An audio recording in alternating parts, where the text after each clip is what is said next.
Donc, une petite vidéo pour vous montrer comment utiliser Calendly. Donc une fois que vous serez enregistré, donc là, vous aurez, certainement BDY qui sera écrit ici, c'est votre compte Google. Et là, vous avez donc 3 propositions, 15 minutes, 30 minutes, 60 minutes. Bon, moi, en l'occurrence, j'ai choisi 30 minutes, mais vous pouvez très bien choisir 60 minutes. Donc vous cochez pour l'activer. Là, vous pouvez le mettre en route turn on, turn off, ça veut dire qu'il sera actif ou non. Là, il est en turn on maintenant.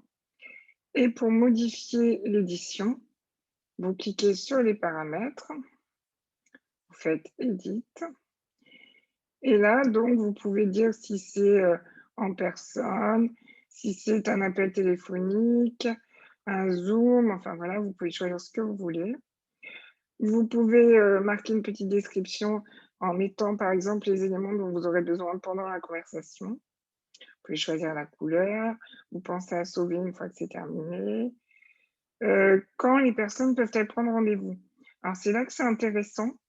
Soit vous utilisez, un calendrier déjà existant, soit vous mettez vos propres heures, donc c'est vous qui décidez, les heures à laquelle vous souhaitez être, contacté. Alors vous pouvez choisir tous les mêmes dans la semaine, ou alors vous pouvez, en rajouter, enfin vous pouvez vraiment faire ce que vous voulez, c'est vous qui décidez de vos plages horaires.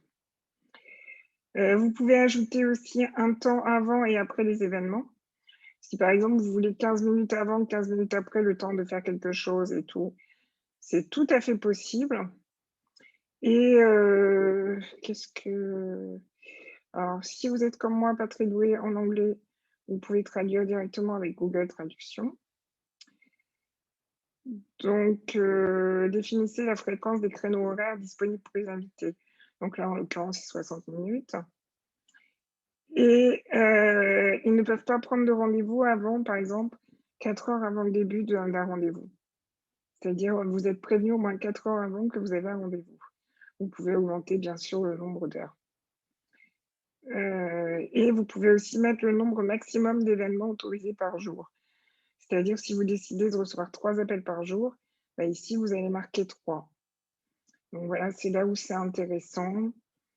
Bon, ça, c'est pour les fuseaux horaires et voilà. Qu'est-ce que alors vous pouvez poser des questions à votre invité pour avoir déjà les premières, donc le nom, l'email, qu'est-ce qu'il attend de vous. Hem, bon ça après c'est des fonctionnalités pro, donc vous pouvez pas les utiliser. Les notifications, vous aurez directement dans votre agenda Google une notification comme quoi vous avez un rendez-vous. Vous pouvez aussi avoir des rappels par email, des suivis par email, des rappels par texto aussi. Heu, vous pouvez créer une page de confirmation qui rappellera, la date, et l'heure du rendez-vous. Vous pouvez aussi rediriger vers votre site. C'est intéressant. Mmh et là, bon, il y a pas de moyen de paiement, mais de toute façon, vous n'en avez pas besoin. Une fois que c'est fait, pour aller sur le site pour, mettre le lien sur votre site internet, il suffit de faire copier link et vous faites le copier-coller sur votre site directement. Donc la personne ne verra pas votre lien, mais elle pourra prendre rendez-vous.